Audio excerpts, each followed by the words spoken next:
Jimmy Kimmel and Stephen Colbert have gone completely, utterly nuts, and they have destroyed and turned up the late-night TV genre that Johnny Carson built. Inauguration Day was no different, except for the fact that they truly have gone completely and totally unhinged. Today, we'll show you why they simply cannot win, and why Disney might not grin when they hear "Hey Jimmy" again and again.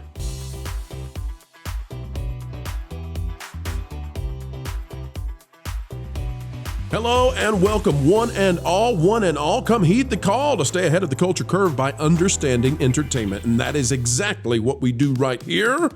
Folks, you are on a scholarship, no tuition required. All we ask is that you click the like button. We never get tired of exposing the hacks and the crazies, the wackos and the weirdos in Hollywood, Hollyweird. And guess what? No one epitomizes that any more these days than Jimmy Kimmel and Stephen Colbert. We'll tell you how they reacted to the inauguration, and it may have your reaction being the same as so many out there. You'll never watch late night again. I want to show you what Jimmy Kimmel was up to, if that's okay with everybody. Here's Jimmy Kimmel, and he's not having a good time. Stephen Colbert is even more crazy. Colbert has lost his mind. Please tell me he cries again. He's on the verge. But what I want you to pay attention to here is that Jimmy Kimmel partners with CNN, specifically Jake Tapper, and Jake Tapper was just found guilty of, I suppose what you would say, slander, libel. He was found guilty of some untruths projected at a veteran who was trying to do the right thing, a heroic veteran. And so CNN had to pay a ton of money on that, tons. In fact, it's undisclosed because once it came time for them to receive a punitive punishment, CNN suddenly settled, but not until they had already been found guilty and had to pay. So Jimmy Kimmel partners with CNN. So that means Disney partnered with CNN to do an Up parody while they rip Trump and you know all that. Let's play it. We'll show you what it is. Here is Jimmy Kimmel from late night on the day of the inauguration. Trump also signed pardons for those convicted of storming the Capitol on January 6th. 1,500 of them. He did this in front of a big cheering crowd, the same crowd he criticized Joe Biden for pardoning his family in front of. Here's the difference. Biden pardoned a bunch of people who didn't commit crimes. Trump pardoned a bunch who did. I think that's an unusual use of the word pardon. Yeah, why would you pardon? I've never heard of pardoning somebody that didn't do something wrong. Why would you pardon someone who didn't do anything? I mean, I thought that's what we were told 4 years ago, is that Trump could not do blanket, untethered pardons because how would you pardon something that nobody did wrong? Who was the guy that was saying that if Trump issued those preemptive pardons, it would be a travesty? Oh, yeah, that was Joe Biden. And Adam Schiff did the same thing. Right. So Biden pardoned a lot of people, thousands of people, and including basically his entire family. And Jimmy Kimmel, spokesperson for Disney, essentially, on late night Disney network TV, comes out and says, none of those people did anything wrong. And that's supposed to be just part of a joke. Let's keep watching. Keep watching what Disney is putting out there on TV. Biden's pardonees included Dr. Fauci, General Milley, Liz Cheney, members of his family, and Diddy, which was a surprise. I guess Uncle Joe loves a freak off. I don't know, but Biden did not preemptively pardon any talk show hosts this morning, which many found disappointing. Jimmy wants to be that relevant. You know, they turn around the White House very quickly. They have around 5 hours to swap everything from Joe Biden to Donald Trump. And Joe Biden, after 50 years, said, while he is leaving Washington, he's not leaving the fight. He is going onwards. And as we witnessed earlier today, upwards too. So here's the collaboration with CNN. So Disney collaborating via Jimmy Kimmel with CNN, with Jake Tapper, who just paid out money, big money, CNN just having issued an apology to a veteran because they slimed him and said that he was running a black market for Afghan refugees when he definitely was not. He was acting heroically. Here we go. Welcome back to The Lead. The eyes of the nation are on Washington, D.C. this morning as President Joseph R. Biden Jr. prepares for his final departure from the White House. We have a visual on the president right now. As you can see, he is standing on the balcony.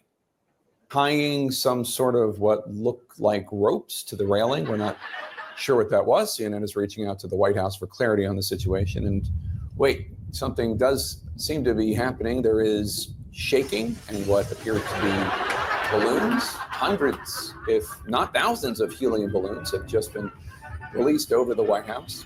Red Jack, you take my job, but I'll never take my house. Okay, well, that's about as funny as describing it to somebody. Yep, that's about as funny as describing it. So, but Disney collaborates with CNN. It's very interesting because they've both lost settlements to either Trump or to veterans. So, and in the recent past, and then somehow they had enough time to really collaborate and make it look like a CNN thing, and then tie in a Pixar property to it. So there you go. That's what I want to do with my Pixar properties. Pixar is doing so well right now that I would definitely want to risk it with that. Here's Variety's take on this, because we can't play the full clip, we can't play all of it, and we cannot play basically anything from Colbert.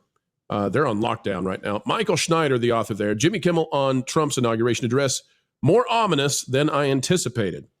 It says, Jimmy Kimmel addressed the presidential inauguration of Donald Trump on Monday night's edition of Jimmy Kimmel Live and noted how odd the ceremony turned out to be, just as, quote, our long national nightmare was officially sworn in, unquote.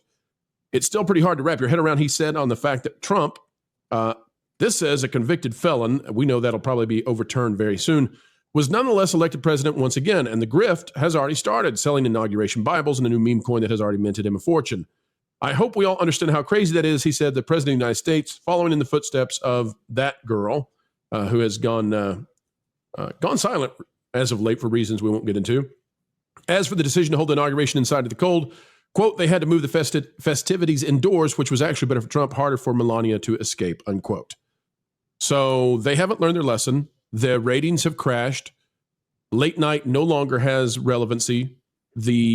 Everything that Johnny Carson built and Jay Leno and Letterman and Conan kept going, they've just destroyed with politics. Same thing with the box office. And this is the state of what Disney is paying to put out there. At this point, you got to say, it just comes across as bitter. Just comes across as bitter. All right, funny people on the panel. What do you think about this not so funny man? This is the same guy. He used to host the Man Show with Adam Carolla. You're not supposed to remember that, Ron. I remember that. Hey, I remember him in blackface. I remember a lot of things about Jimmy Kimmel. He is such a hypocrite, and he's completely irrelevant. I mean, I wouldn't know what he was doing if you weren't playing this right now, Pro. I would have no. I literally could care less. I was going to mention this, not just him, but the other Hollywood thing he meant. So this particular cycle, if you remember correctly, Hollywood threw everything it could out there to help Kamala. We're talking about Jennifer Lopez and Beyonce and the Avengers and all of this stuff. Hollywood threw everything it could. Going back to they've lost the war. Absolutely, they've lost the war. They tried and tried and tried for the past 8 years to put it out there, and the American people said, "You're done."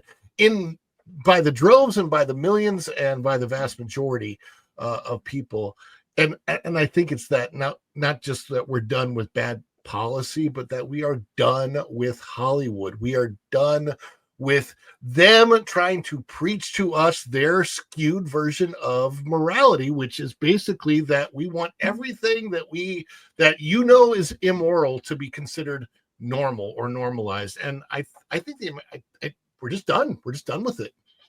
Well, in case, Ron, you wondered what's going on with Stephen Colbert over on CBS, again, we can't play it. And you could say, well, come on, Pro, play it because it's newsworthy and it should be played. People should know what exactly they're saying. And it's so vulgar we can't play it. Can you believe that? It is so vulgar that late night television, and listen, I know that it's late night TV, but we could still we're not such prudes that I wouldn't play some serious stuff on here in order to get it out there. You'll understand. Let me read this to you. Here's how Colbert finished his show on Inauguration Day. Again, this is late night TV. You're supposed to be laughing and having a good time. This is out of Mashable. It says, but it's Colbert's conclusion that really captured the moment.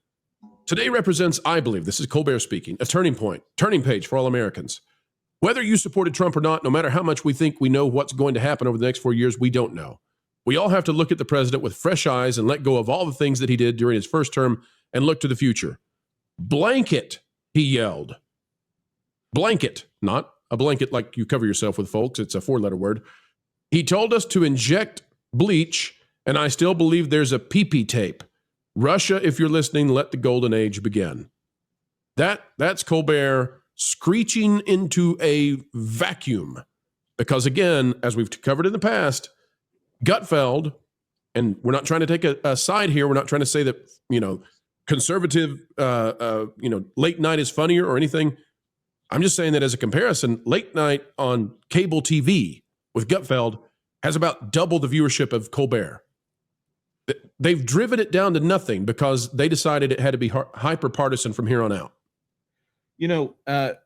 This is amazing because Colbert should know at this point that that is not what was said. And he should also, of course, know that that entire thing was a hoax. And they care about hoaxes only if they are supposedly done by the other side. It's just ridiculous to me. Colbert at some point. Okay, so Colbert obviously started with Jon Stewart. And I really see a lot of the problems that we're having right now going back to the Daily Show with Jon Stewart, which was funny. And Jon Stewart did a great job with it. But then too many people got their actual news from Jon Stewart. The joke was where more people get their news than probably should, but it was a little too true of a joke. And then all of the late night shows used Jon Stewart as the template for everything. So all of a sudden you see your John Olivers and Samantha Bee, may her career rest in peace, and Stephen Colbert. All of this goes from let's tell some jokes about politics to let me tell you the agenda using snark and dismissive, shallow thinking. This is some of the best analysis I think you've ever given, Jonas. That is, you are on it, and these people are Samantha Bees. We're watching a bunch of Samantha Bees before they get kicked out of the hive, and they just don't know it yet. Can I just also say how negative the appearance is? Look at the skyline behind. Look at the darkness of it all. It just overwhelmingly is extremely dark. And when I was growing up with Johnny Carson, late night TV wasn't like that. I mean, we had a bright, I think it was orange and blue background, and it was fun desk, and the Hollywood skyline was lit up behind him, and everything was bright, and it was fun, and it was enjoyable. And like, that was back in the day and age, like literally everybody watched late night TV. They had the entire country was watching those late night shows back then, 10:30 or 11:30, whatever your time slot was that it came on. You were in bed, you were ready to go to bed, and you wanted to end the day before you went to sleep with something really nice and positive and fun and enjoyable. I remember the clip of little baby Drew Barrymore when she was on the Johnny Carson show. So adorable. And it was, there it is. It's like bright, and the band and the fun. Oh my gosh. And what the heck happened? Right. Everything, they've turned late night and everything they're involved into some sort of dystopia. Nobody wants to tune in to a bunch of sourpuss dystopians who believe that they're living in a reality that none of us can actually identify as having anything to do with how the real world exists. They've lost it. Well, they've turned comedy into propaganda, and the Americans we see right through it, and we voted accordingly. And they're just sour losers. They're just royally pissed that their tactics didn't work. And yet, Erica, they're just lashing out. Disney is continuing to fund this. And that's why you got to say, like, how much longer are they going to go with this? Because clearly this model failed. It's impotent. It's not enjoyable. And it's now reaching out to a very small minority. The number of people who want this for some sort of cathartic effect, to sit there and listen to that over and over and over and over, like, that's got to be at most 35% of the population. And that's generous, I think. I find it funny Sorry, Marvin. No, go ahead. Oh, I was just gonna say that if they want their ratings to fail and crash and burn, then so be it. That's on them. You know, they're the ones creating their own reality. And, you know, at the same token, they better be careful because they're not exempt from being held accountable for their propaganda. Right. And by the way, they're mocking Zuckerberg and they're mocking Bezos, and that's a big part of the what they're trying to do with these jokes. Jokes on them.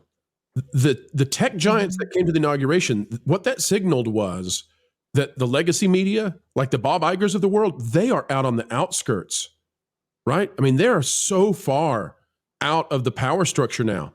And Zuckerberg and Tim Cook and Bezos, like they get it. They get that this is going to be a new era and they're going to be the new media, and the legacy is out the door. And we're watching. Jonas, you did such a great job.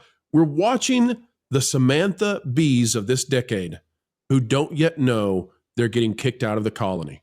It's such a perfect metaphor. Helping Hollywood produce a product that you want to consume, that's what we do each and every day, folks. And this time, it's time to, well, say goodbye. We know, but don't cry. No, for we will have more videos on the way. We love to bring those videos and that information. And by the way, if you'd like even more, consider going to the Patreon page. It's www.patreon.com/WDW Pro. It's where we put out stuff exclusively there that we simply can't put out in other places for whatever reason, be it because it's too spicy or because, well, perhaps we're working to corroborate it. But you can find out things early and first over there. Folks, we surely have had a great time spending time with you. Consider clicking that like button, share, subscribe, click it, and stick it to those pesky algorithms. It is the notification bell, and drop a comment right on down below. Until the next time, keep learning, keep growing, and keep having fun.